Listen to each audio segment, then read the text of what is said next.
Hi everyone, this is Miss Widelko, and today in class we are beginning to regroup with subtraction. So very similarly to when we did regrouping for addition, we're going to take it step by step.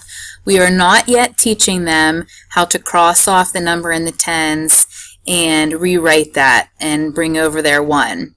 That will be coming, of course, but today we just want to give them kind of a deeper knowledge of what regrouping and subtraction actually is, just similar to when we did addition. So here's an example of what we did today and how you can help them. Let's say that we take a problem such as 34 minus 6. So today, as you can imagine, we taught them how to create 34 on their work mat, and they're going to be bringing work mats in blocks home today to use. So there's my 30, and here's my 4 ones. That should be step 1 for the kids. Then they are to look and see what they have to take away. So of course today we have to take 6 away in this example, and it's easy to see that we can't do that because there's only 4 ones in our ones column. Now of course if there are enough ones, then we need them to be able to see, oh hey, I don't need to regroup and I can just go ahead and take away from the ones column. But in this case they can't do that. So we showed them how to go over to the tens column and borrow one of their tens blocks. I kind of used the little story about they go next door to the next door neighbor's house, knock on the door, and ask if there's anybody home that they could borrow over at their house. And they kind of get a kick out of that and they like that. So, and we also pointed out that it is kind of similar but different to addition, because in addition we're giving to the tens column, and in subtraction we're taking from the tens column. So it's important to point that out to the kids if they kind of get confused about what they're doing. So in this case, again, we take from the tens. Let me see if I can get rid of that.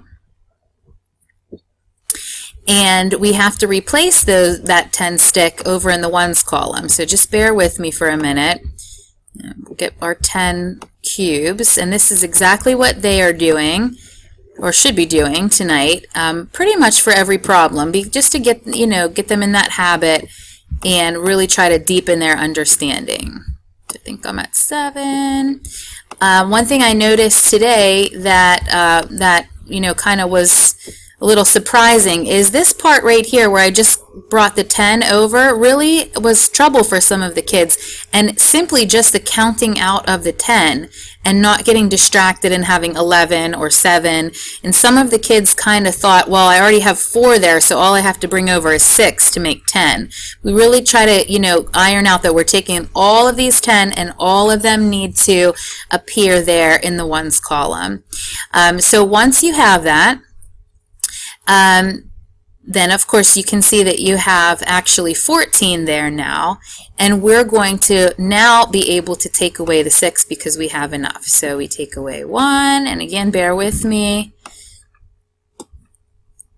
and there's our 5 and 1 more for 6, making our answer 28.